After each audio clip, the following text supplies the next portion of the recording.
Ya, saudara-saudaraku rahimakumullah, janganlah kita menjadi orang yang bodoh, yang pikiran kita hanya dunia, dan kita mengutamakan dunia di atas akhirat, mementingkan dunia di atas akhirat. Juhala, kebodohan, kata Imam Ghazali. Minim-minim kita itu berusaha memikirkan akhirat dan dunia 50-50 plus 1, 5-1 akhirat, 49 dunia. Itu sudah masuk insyaallah orang baik. Kata Imam Ghazali, wa adna darajatil faqih an ya'lama annal akhirah khairu minad dunya. Paling rendahnya orang dianggap santri, sampean santri sampean dianggap santri, aja mau klambine tok, ampun kok pesine tok, ampun nek dina santri gawe apa status tok, video hari santri nasional, video hari santri nasional, apa kegiatan memperingati hari santri nasional, boleh, tapi harus tahu santri yang paling minim status santri itu adalah dia harus yakin bahwa akhirat lebih penting daripada dunia. Adna Imam Ghazali, adna darajatil faqih an ya'lama anna al-akhirah khairun minad dunya. Ayyuhal ikhwanul kiram, dahulu orang-orang tua kita, ya, ketika mereka hidup masih banyak adat-adat yang menjadikan mereka itu mengutamakan akhirat daripada dunia. Orang zaman dulu maghrib isya itu mereka berusaha di rumah sama keluarga ngaji, ada ke masjid.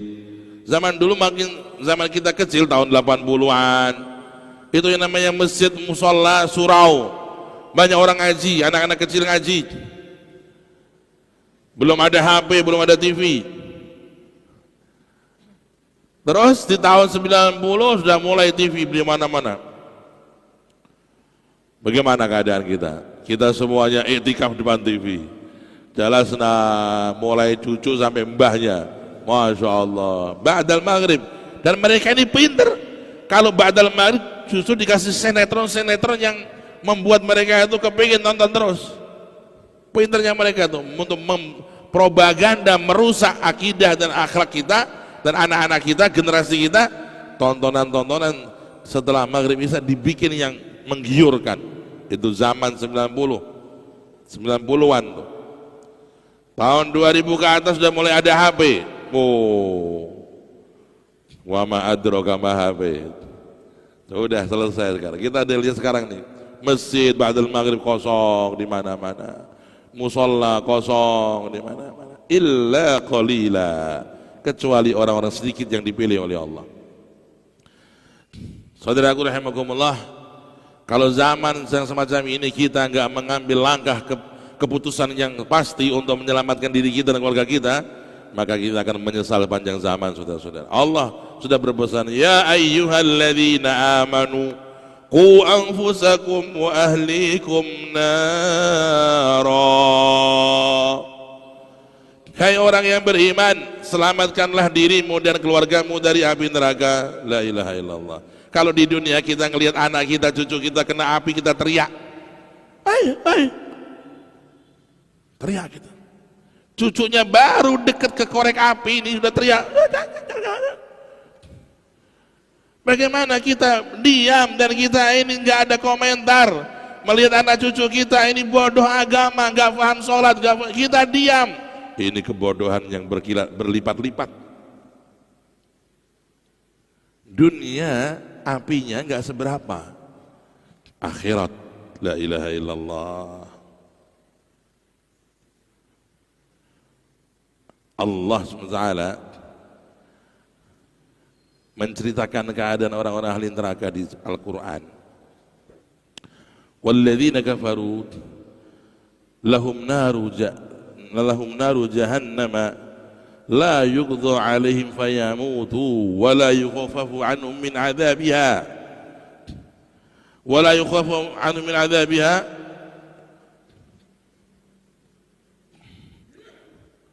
Sampai Allah mengatakan wahum yastarikhuna fiha rabbana akhrijna na'mal salihan ghairal ladzi kunna na'mal.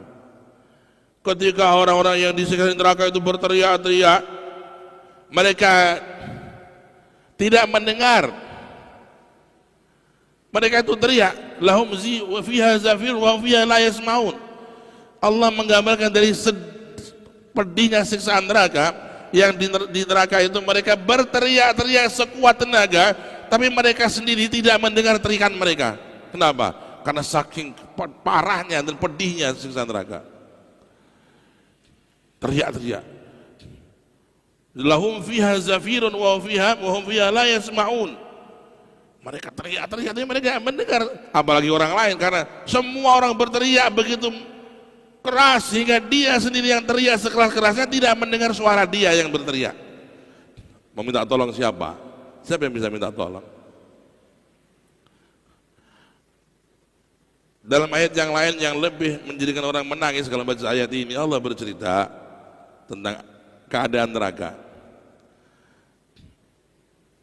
Allah berfirman dalam Al-Quran, "Idza ra'athum min makanin ba'idin سمعوا لها تغيظا وزفيرا وإذا ألقوا منها مكانا ضيقا مقرنين دعوا هنالك ثبورا لا تدعوا اليوم ثبورا واحدا وادعوا ثبورا كثيرا." Sesungguhnya mereka orang-orang yang mengingkari hari kiamat, mengingkari kehidupan akhirat.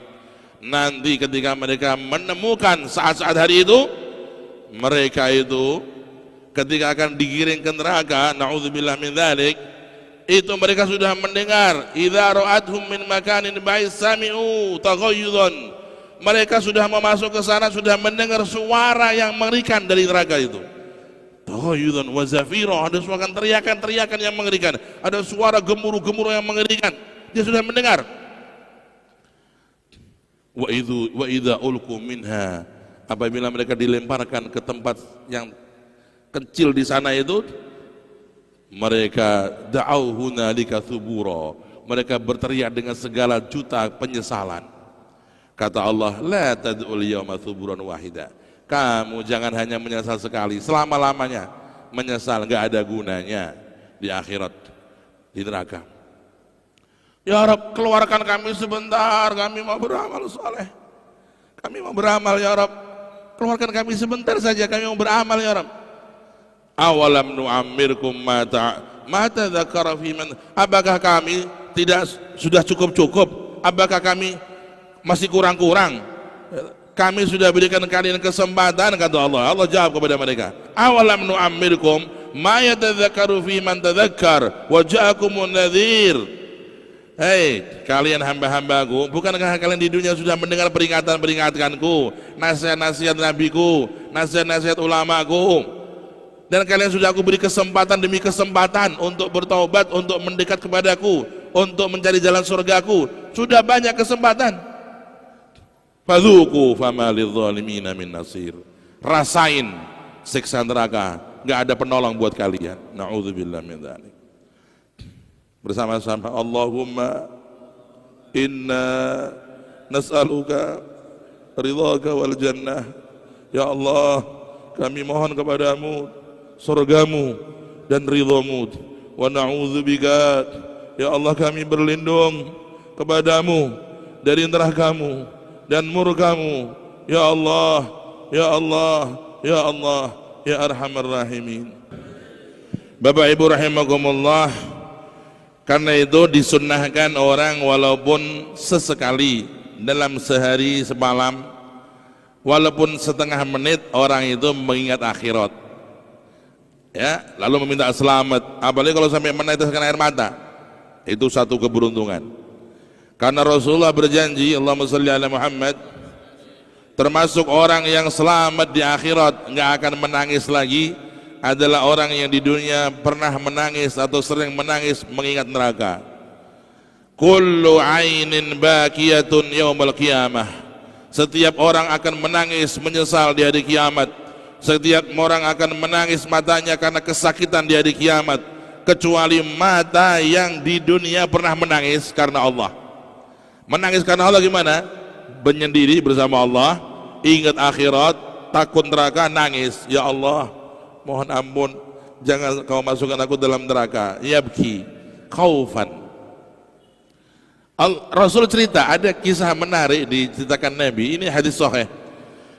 Ada satu orang dari Bani Israel, dia ini orang yang bermaksiat, luar biasa maksiatnya. Udah, amal dosa sudah dilakukan semua. Dan dia ini orang yang tidak pernah berbuat taat. Ini dia ibadahnya amburadul. Ketika dia mendekati kematian, dia minta semua anak-anaknya dikumpulin, ahli waris kumpul.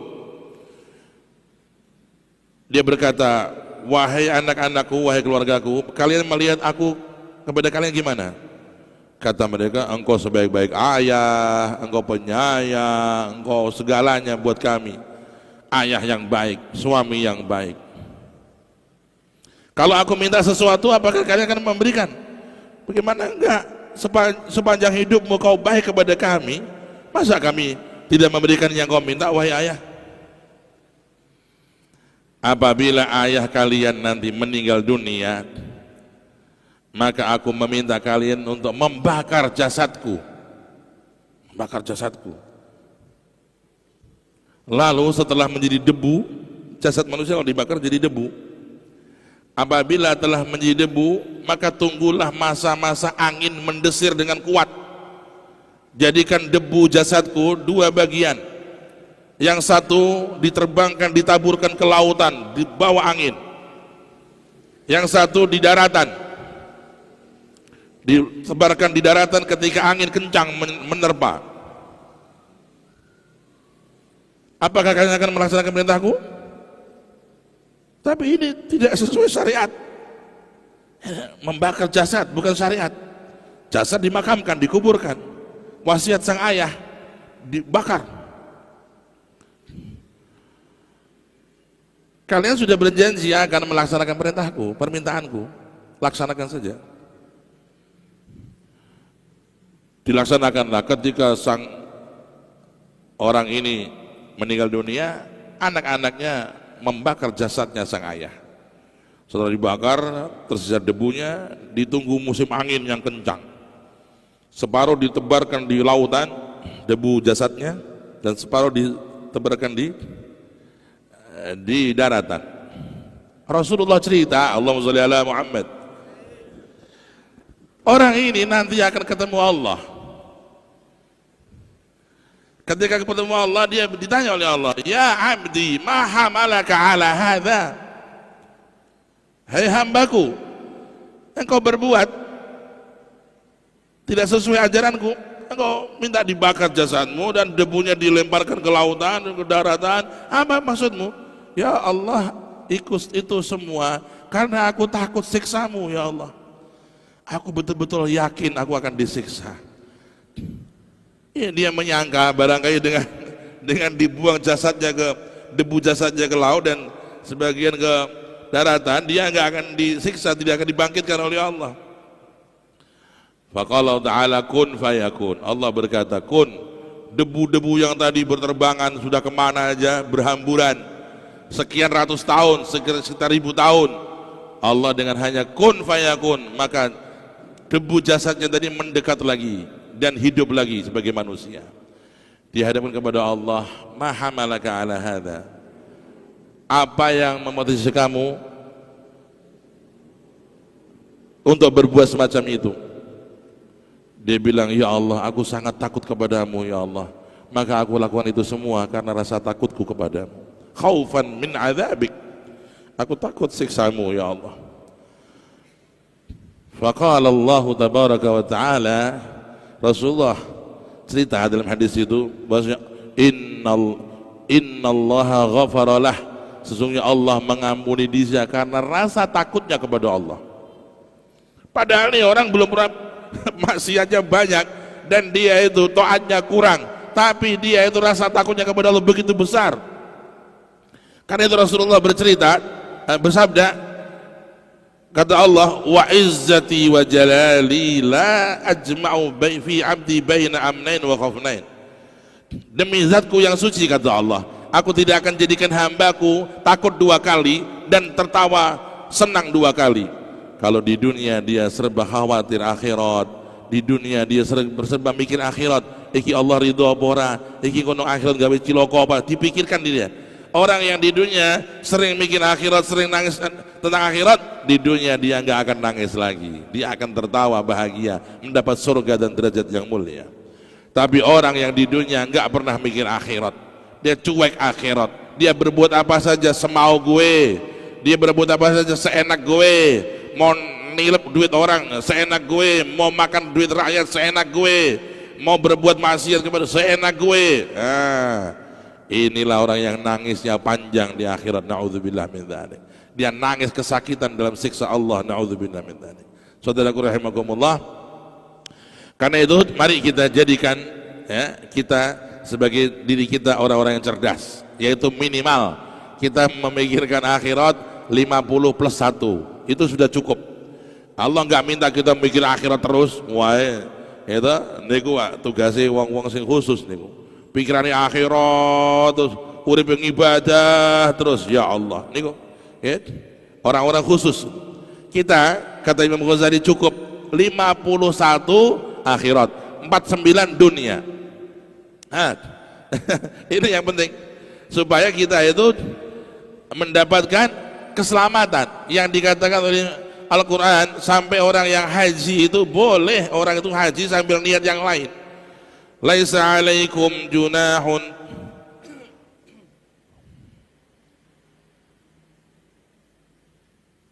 an tabtaghu fadlan min rabbikum. Itu laisa alaikum junahun an tabtaghu fadlan min rabbikum fa idza afattum min arafatin fadhkurullaha indal masy'aril haram.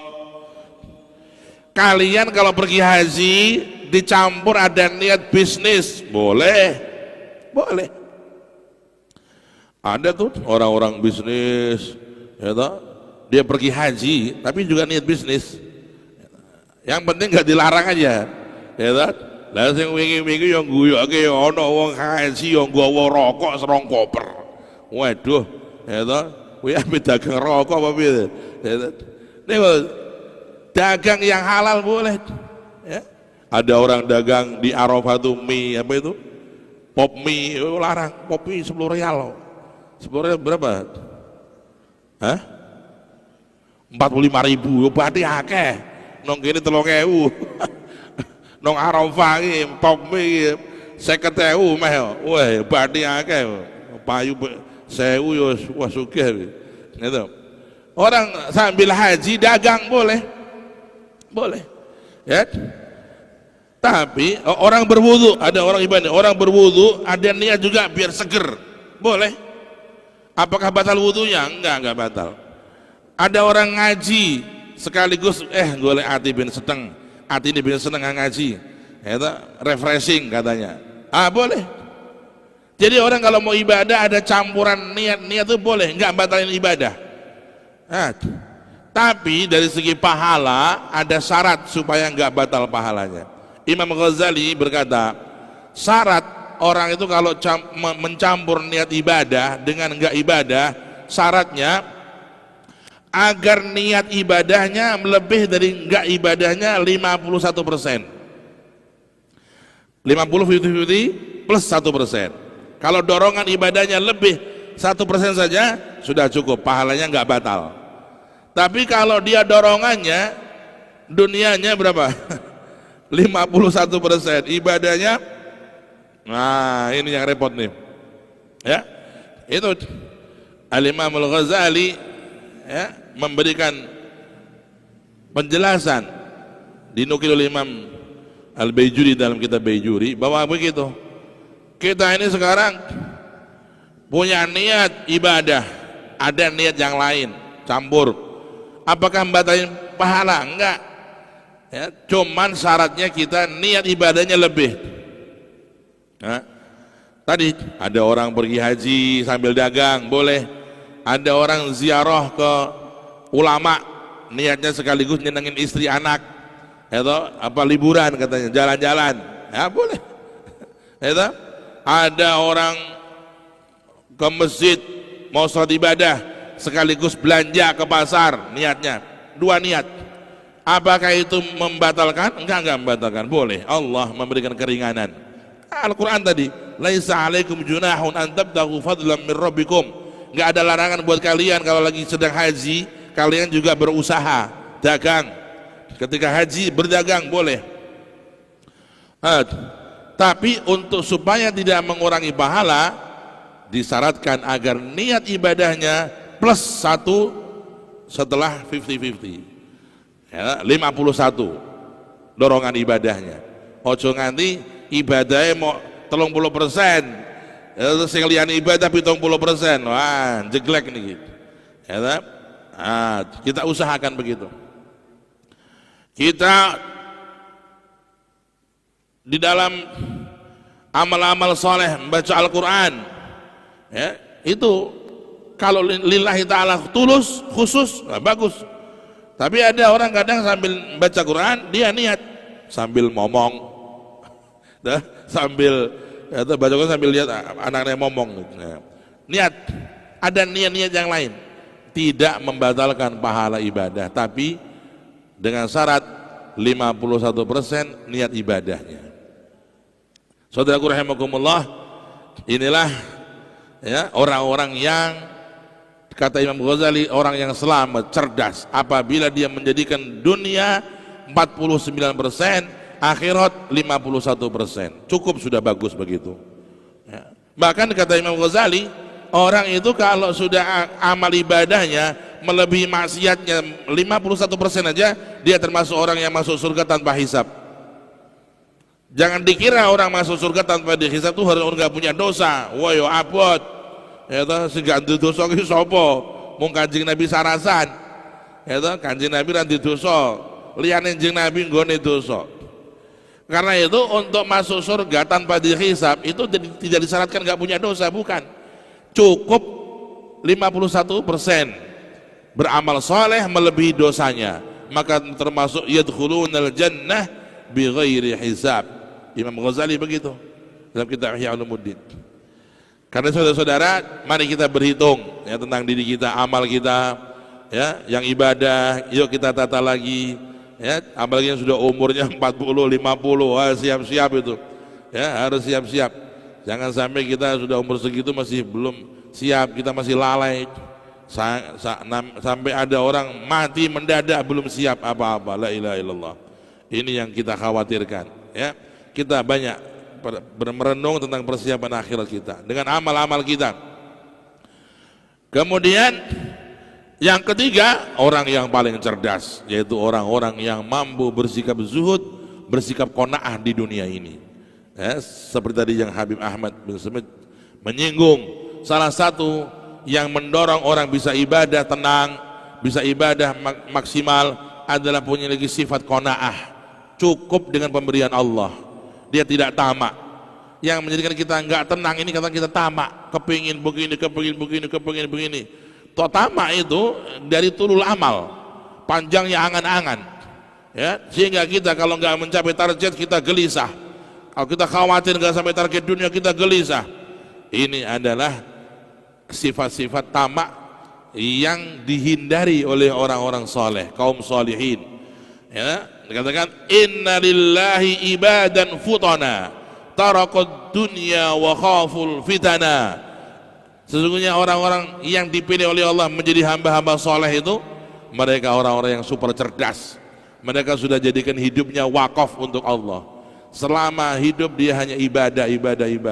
Mulai bangun tidur sampai tidur dia ibadah. Enggak ada mikir apa maksiat atau mikir berbuat atau tamak dunia atau. Andai kata mereka dititipi oleh Allah dunia, mereka jadikan dunia itu sebagai jembatan menuju akhirat. Mereka berinfak, mereka bersedekah, mereka beramal, mereka berguna bagi umat dan menjadikan dunia sebagai perahu pengantar kepada surga. Rasulullah berkata kepada sahabat-sahabat, ya wahai sahabatku, maukah kalian membeli dagangan Allah? Para sahabat tanya, Allah punya dagangan? Punya, tapi dagangan Allah mahal. Apa itu ya Rasulullah dagangan Allah? Dagangan Allah adalah surga. Inna sil'atallahi ghaliyah. Dagangan Allah itu mahal, surga itu mahal. Gimana harganya ya Rasulullah? Harganya kata Allah dalam Al-Quran,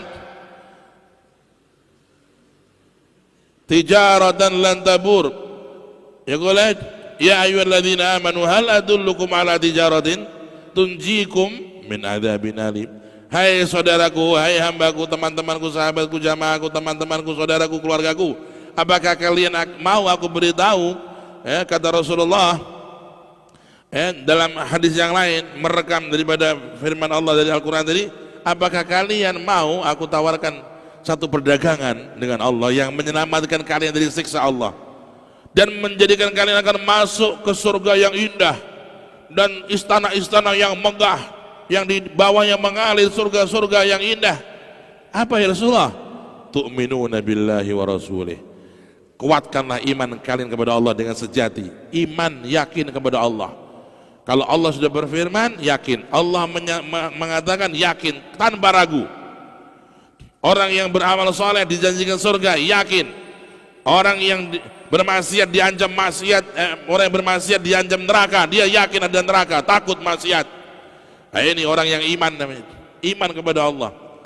Wa tujahiduna fi sabilillah bi amwalikum wa anfusikum. Dan kalian berjihad, berjuang di jalan Allah dengan harta kalian dan dengan jiwa kalian. Di kampung kita ini ada masjid sepi, nggak ada jamaah. Kita cari akal gimana dengan teman-teman sekampung memakmurkan masjid itu. Jihad. Di kampung kita ini ada maksiat, pemuda kumpul kebo, jangan kita acuh, kita cari dengan Pak RT, dengan Pak RW, kita ngomong ini nggak boleh kemungkaran, berjuang, jangan sampai kita acuh. Ada kemaksiatan di kampung kita, kita diam, ini orang nggak punya rasa cemburu. Orang yang tidak punya rasa cemburu kepada Allah, Allah nggak senang kepada dia. Kita kalau punya peraturan dilanggar, kita sakit hati. Kita kalau punya peraturan di rumah, ini peraturannya ayah ya, di rumah nggak boleh begini-begini, anaknya yang melanggar, bapaknya marah, ibunya punya peraturan begini-begini, kalau anaknya melanggar, ibunya marah. Allah punya peraturan di dunia ini, kalau kita nggak marah, kita nggak punya rasa cemburu kepada peraturan-peraturan. Orang yang tidak punya iman sejati. Kalau kita punya iman sejati, kita punya rasa cemburu ketika Allah dilanggar. Kita memperingatkan dengan baik, dengan tata cara yang baik. Ingatkan. Mas, nggak boleh ya, ini kampung kami kampung baik, kampung sosial yang baik. Anda di sini nggak jelas, suami istri nggak jelas kok, nggak ada kejelasan. Dikasih peringatan. Jangan ada orang kumpul kebo, kita diam, nanti kena datang azab, kita kena. Karena kita diam. Kenapa? Karena kalau sudah Allah datangkan bala, Allah nggak pandang bulu, semua kena. Jadi Allah SWT memerintahkan kepada malaikat pembawa azab untuk mengadab suatu kaum. Ya malaikati idhabu ila qaryah fulana fa'anzil alaihimul azab. Wahai malaikatku, pasukan pembawa azab, timpakan azab ke kampung tertentu sana. Waktu malaikat akan mengadab kampung itu, mereka ada yang balik kepada Allah, ya Rabb, mohon maaf, ada pertanyaan. Apa itu? Di sini ternyata ada kiai. Di kampung ini ada kiai, ya Rabb, gimana ya? Apa kita langsung timpain? Kata Allah, jangan kok ditimpain. Pertama yang kena kiainya itu. Kiainya kenain pertama kali dia. Loh kenapa ya Rabb? Karena dia diam melihat kemungkaran di kampungnya. Dia diam. Lihat di kampungnya ada maksiat, diam, nggak komentar. Di kampungnya ada pezina, ada kumpul kebo, dia diam, nggak komentar. Kiainya dahulu disiksa itu, diazab oleh Allah. Na'udzubillah min dzalik. Karena itu saudara-saudara, kita ayo semangat untuk berjuang di jalan Allah dalam lini kita masing-masing. Ya, yang di masyarakat, yang di keluarga, yang di kantor, kerjaan, kita berjuang bermanfaat. Ya, dimanapun kita berjuang membawa agama Allah ini. Bagaimana sholat jamaah bisa berjalan di kampung-kampung kita, bagaimana ngaji bisa istiqomah di kampung-kampung kita. Masya Allah ya, kita ngaji di sini setiap Ahad. Bagaimana kalau di kampung-kampung kita juga ngaji semacam itu, mungkin hari yang lain atau hari Sabtu, hidup.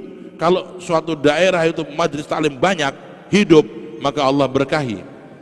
Ya, kalau kita menjadi pelopor, maka kita itu mendapat pahala dari amal kita dan pahala semua orang yang mengikuti amal kita.